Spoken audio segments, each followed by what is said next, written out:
Hello friends, welcome to Mouni cine updates. Karthigai Deepam சீரியலில் நம்ம எல்லாருமே எதிர்பார்த்துட்ருக்குது கார்த்திக் ரேவதியோட ஒரு அழகான ஒரு கான்வர்சேஷன்.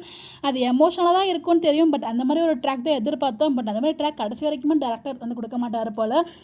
ஆல்ரெடி வந்து பார்த்திங்கன்னா காரில் போகும்போது ஜஸ்ட் ஒரு ஃபியூ செகண்ட் தான் சீன்ஸ் வச்சுருந்தாரு. அதுக்கப்புறம் நேற்று ஃபுல் எபிசோட் வந்து கார்த்திக் ரேவதியை பார்த்தோ இல்லை போய் பேசும்போதெல்லாம் காமிக்கல. ஜஸ்ட் அவரோட கண்ணு மட்டும் கலங்கி அப்படி ரெட் கலரில் வந்து அந்த எமோஷனலாக காமிச்சிருந்தாங்களே தவிர மற்றபடி அந்த ரேவதி அண்ட் நம்ம கார்த்திக்கான சீக்வன்ஸ் அங்கே எதுவுமே இல்லை. ஸோ மொத்த ஃபேமிலி மட்டும் தான் காமிச்சிட்டு, ஸோ பாட்டி ஒரு பக்கம் கோயிலில் போய் பேசுகிறது, இன்னொரு பக்கம் மாயாவை தேடி போலீஸ், இதுதான் வந்து போயிட்டே இருந்துச்சு. ஸோ ஃபைனலாக வந்து பார்த்திங்கன்னா நம்ம ரேவதி வந்து ரொம்ப சீரியஸ் கண்டிஷனில் இருக்காங்க. உங்களுக்கு ஆப்ரேஷன் பண்ணால் தான் ரெக்கவர் பண்ண முடியும். பட் அந்த ஆப்ரேஷனை ஒரு டாக்டர் பேர் சொல்லுவாங்க, அந்த டாக்டர் தான் வந்து பண்ணணும் அப்படின்னு சொல்லிட்டு, வசந்தன் நினைக்கிறேன் நேம் கரெக்டாக எனக்கு தெரியல. ஸோ அந்த டாக்டர் தான் பண்ணணும் அப்படிங்கிற மாதிரி சொல்லுவாங்க.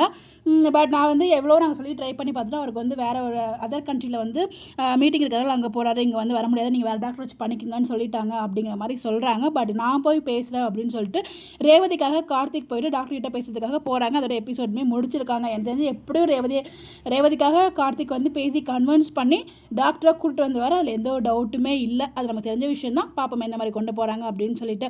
நீங்கள் எபிசோட் பார்த்தீங்களா, எப்படி நீங்கள் ஃபீல் பண்ணுறீங்க அப்படின்னு சொல்லி உங்களோட ஒப்பீனியனை கமெண்ட்டில் ஷேர் பண்ணுங்கள். பட் கார்த்திக் ரேவதிக்கான சீன்ஸ் இன்னும் கொஞ்ச நேரம் வச்சுருக்கலாமோ அந்த எமோஷனல் ட்ராக் அப்படின்னு சொல்லி நான் எதிர்பார்த்துருக்கேன். அப்கமிங்கில் வருதாங்க வெயிட் பண்ணி பார்ப்போம். உங்களுடைய கருத்துக்கள் கமெண்ட்டில் சொல்லுங்கள்.